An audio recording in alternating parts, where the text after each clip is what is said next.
आकाशवाणी भोपाल से प्रस्तुत हैं प्रादेशिक समाचार।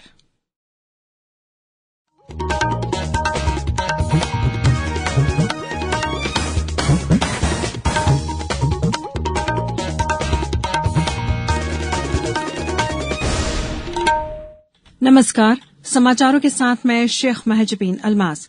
सबसे पहले इस बुलेटिन के मुख्य समाचार। प्रधानमंत्री नरेंद्र मोदी 17वें G20 शिखर सम्मेलन में भाग लेने कल 3 दिन के इंडोनेशिया दौरे पर होंगे रवाना। राष्ट्रपति द्रौपदी मुर्मू 15 नवंबर को जनजातीय गौरव दिवस पर शहडोल आएंगी। मुख्यमंत्री शिवराज सिंह चौहान ने जम्मू कश्मीर के अनंतनाग में आतंकियों के साथ हुई मुठभेड़ में सीआरपीएफ के जवान जल सिंह सखवार की शहादत पर शोक व्यक्त किया है और T20 वर्ल्ड कप का खिताब इंग्लैंड ने जीता। अब समाचार विस्तार से। प्रधानमंत्री नरेंद्र मोदी इंडोनेशिया के बाली में 17वें G20 शिखर सम्मेलन में भाग लेने के लिए कल 3 दिन के इंडोनेशिया दौरे पर रवाना होंगे। सम्मेलन के दौरान G20 देशों के नेता सम्मेलन के विषय साथ बढ़े, सशक्त बने पर वैश्विक चिंता से जुड़े प्रमुख मुद्दों पर विस्तार पूर्वक विचार विमर्श करेंगे। G20 शिखर सम्मेलन की कार्यसूची के अनुसार कुल 3 सत्र होंगे। ये सत्र खाद्य और ऊर्जा सुरक्षा, स्वास्थ्य और डिजिटल परिवर्तन के बारे में होंगे। विदेश सचिव विनय मोहन क्वात्रा ने आज नई दिल्ली के पत्रकारों को बताया कि बाली सम्मेलन के दौरान प्रधानमंत्री नरेंद्र मोदी और G20 के अन्य नेता समसामयिक मुद्दों पर विस्तृत विचार विमर्श करेंगे। इन मुद्दों में वैश्विक व्यवस्था की स्थिति, ऊर्जा से जुड़े मुद्दे, पर्यावरण, स्वास्थ्य, कृषि और डिजिटल रूपांतरण शामिल हैं। उन्होंने कहा कि G20 का समस्त विचार विमर्श मौजूदा वैश्विक आर्थिक और राजनीतिक संदर्भ में होगा। उन्होंने कहा कि वर्तमान में पूरा विश्व कई महत्वपूर्ण चुनौतियों से जूझ रहा है, जिनमें कोविड पश्चात असमान आर्थिक सुधार, ऋण अनिश्चितता, यूरोप में जारी संघर्ष और इसके प्रभाव तथा खाद्य सुरक्षा की चुनौतियां, ऊर्जा संकट और मुद्रास्फीति शामिल हैं। G20 नेता इन चुनौतियों पर मंथन करेंगे और इससे निपटने के लिए बहुस्तरीय सहयोग की महत्वपूर्णता पर जोर देंगे।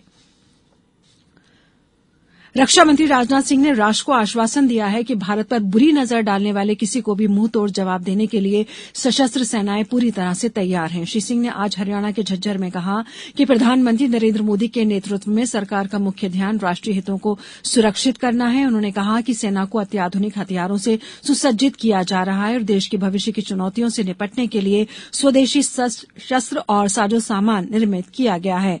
श्री सिंह ने कहा कि हमारे सैनिकों ने अपने आप को बार बार साबित किया है कि उनकी तैयारियों और साहस के सबूत वर्ष 2016 में सर्जिकल स्ट्राइक और वर्ष 2019 में बालाकोट एयर स्ट्राइक और गलवान घाटी में हमारे सैनिकों ने वीरता दिखाई है।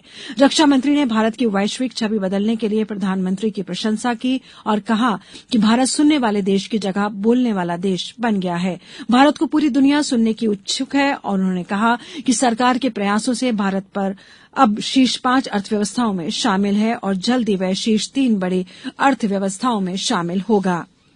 उपराष्ट्रपति जगदीप धनखड़ ने कहा कि क्षेत्रीय, बहुपक्षीय और वैश्विक व्यवस्था का महत्वपूर्ण स्तंभ होने के कारण भारत के लिए आसियान अत्यधिक महत्वपूर्ण है। कंबोडिया में नेम पेन्हे में कल 19वें आसियान भारत शिखर सम्मेलन में श्री धनखड़ ने कहा कि भारत हिंद प्रशांत क्षेत्र में आसियान की केंद्रीय भूमिका का समर्थन करता है। उन्होंने कहा कि वे क्षेत्र में शांति, समृद्धि और स्थिरता सुनिश्चित करने के लिए भारत और आसियान का साझा दृष्टिकोण है। उपराष्ट्रपति ने कहा कि भारत और दक्षिण पूर्व एशिया के बीच प्राचीन समय से सांस्कृतिक, आर्थिक और सभ्यता के स्तर पर संबंध रहे हैं। इन संबंधों ने भारत और आसियान के बीच एक व्यापक रणनीतिक भागीदारी का आधार तैयार किया है। राष्ट्रपति द्रौपदी मुर्मू 15 नवंबर को जनजातीय गौरव दिवस पर शहडोल आएंगी। मुख्यमंत्री शिवराज सिंह चौहान ने सोशल मीडिया पर ट्वीट करते हुए कहा कि यह हमारा सौभाग्य है कि राष्ट्रपति ने मध्यप्रदेश आने का निमंत्रण स्वीकार किया। मध्यप्रदेश में राष्ट्रपति का प्रथम आगमन हमारे लिए गौरव का विषय है। मुख्यमंत्री श्री चौहान आज पेंच से सीधे शहडोल पहुंचकर जनजातीय गौरव दिवस के कार्यक्रम की जानकारी और तैयारियों की समीक्षा की। अब समाचारों में वक्त है एक ब्रेक का। इस कार्यक्रम को आप आकाशवाणी के भोपाल केंद्र से सुन रहे हैं। इस कार्यक्रम को आप कभी भी और कहीं भी अपनी सुविधा के अनुसार सुन सकते हैं। ये कार्यक्रम YouTube, ट्विटर और फेसबुक पर AIR न्यूज भोपाल पेज पर सुने जा सकते हैं। इसके अलावा आप हमारी वेबसाइट newsonair.nic.in पर या फिर AIR न्यूज ऐप पर भी समाचार सुन सकते हैं। ब्रेक के बाद समाचारों में एक बार फिर आपका स्वागत है। मुख्यमंत्री शिवराज सिंह चौहान ने जम्मू कश्मीर के अनंतनाग में आतंकियों के साथ हुई मुठभेड़ में सीआरपीएफ के जवान जल सिंह सखवार की शहादत पर शोक व्यक्त किया है। मुख्यमंत्री श्री चौहान ने सोशल मीडिया के माध्यम से श्रद्धांजलि अर्पित करते हुए कहा कि देश के वीर सपूत और मुरैना की मिट्टी के लाल जल सिंह सखवार का आतंकी हमले में निधन का समाचार अत्यंत दुखदायी है। ईश्वर से दिवंगत आत्मा को अपने श्री चरणों में स्थान और परिजन को ये वज्रपात सहन करने की प्रार्थना करता हूं। कृषि में उत्पादन वृद्धि व किसान की आय दोगुनी के लिए प्रधानमंत्री नरेंद्र मोदी द्वारा किए जा रहे प्रयासों के परिणाम अब दिखाई देने लगे हैं। देश के कृषि वैज्ञानिक व तकनीकी विशेषज्ञों के उत्कृष्ट कार्य के कारण पथरीली जमीन पर खेती की जा रही है। केंद्रीय कृषि मंत्री नरेंद्र सिंह तोमर ने आज मुरैना में केंद्रीय कृषि विभाग द्वारा मध्यप्रदेश सरकार के सहयोग से आयोजित 3 दिवसीय कृषि मेले के अंतिम दिन यह बात कही। उन्होंने कहा कि धान व गन्ना की अधिक पानी वाली फसलों में नई किस्म की इजाद कर कम पानी की फसलें तैयार की जा रही हैं। देश में अनाज, दलहन, तिलहन, बागवानी, दूध सभी का उत्पादन निरंतर बढ़ता ही जा रहा है। विश्व स्तर पर कृषि उत्पादन के क्षेत्र में भारत प्रथम और द्वितीय स्थान पर पहुंच चुका है। श्री तोमर ने कहा कि नेशनल सीड कॉर्पोरेशन द्वारा चंबल के 800 हेक्टेयर बीहड़ों में फार्म तैयार किया जा रहा है। खाद्य प्रसंस्करण की इकाइयां स्थापित करने के लिए 10,000 करोड़ तथा मधुमक्खी पालन के लिए 500 करोड़ का प्रावधान सरकार द्वारा रखा गया है। इससे पहले मध्यप्रदेश ग्रामीण बैंक शाखा मुरैना से शीतला माता महिला समूह को 10 लाख की ऋण सहायता का चेक वितरित किया गया। इस अवसर पर मध्यप्रदेश ग्रामीण बैंक द्वारा कुल 2 करोड़ 60 लाख का ऋण किसानों और महिलाओं को दिया गया। ऑस्ट्रेलिया के मेलबर्न क्रिकेट ग्राउंड में आज खेले गए फाइनल में इंग्लैंड टीम ने पाकिस्तान को 5 विकेट से हराकर दूसरी बार T20 वर्ल्ड कप का खिताब जीत लिया है। फाइनल में टॉस हारकर पहले बल्लेबाजी करते हुए पाकिस्तान की टीम 20 ओवर में 8 विकेट खोकर 137 रन ही बना सकी। जवाब में इंग्लैंड ने 19 ओवर में 5 विकेट खोकर लक्ष्य हासिल कर लिया। इंग्लैंड के लिए सबसे ज्यादा 52 रन नाबाद बेन स्टोक्स ने बनाए। पाकिस्तान के लिए हारिस रऊफ ने 2 विकेट लिए। प्लेयर ऑफ द मैच और player of the tournament Sam Curran रहे।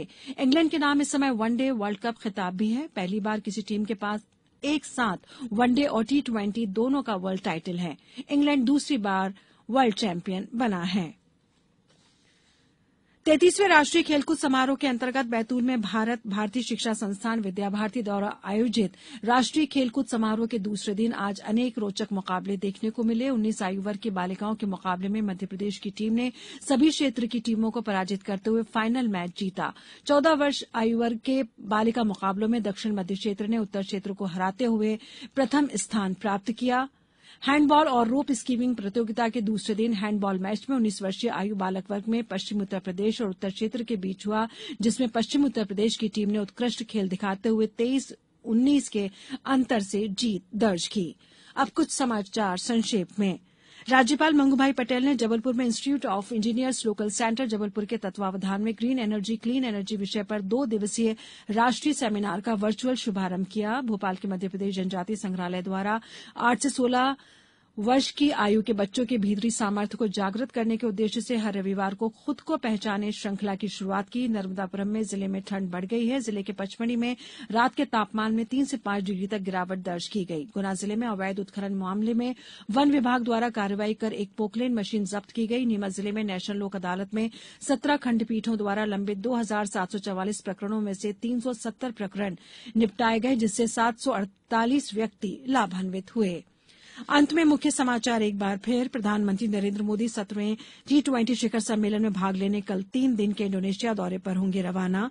राष्ट्रपति द्रौपदी मुर्मू 15 नवंबर को जनजातीय गौरव दिवस पर शहडोल आएंगी। मुख्यमंत्री शिवराज सिंह चौहान ने जम्मू कश्मीर के अनंतनाग में आतंकियों के साथ हुई मुठभेड़ में सीआरपीएफ के जवान जल सिंह सखवार की शहादत पर शोक व्यक्त किया है और T20 वर्ल्ड कप का खिताब इंग्लैंड ने जीता। इस बुलेटिन में इतना ही। नमस्कार।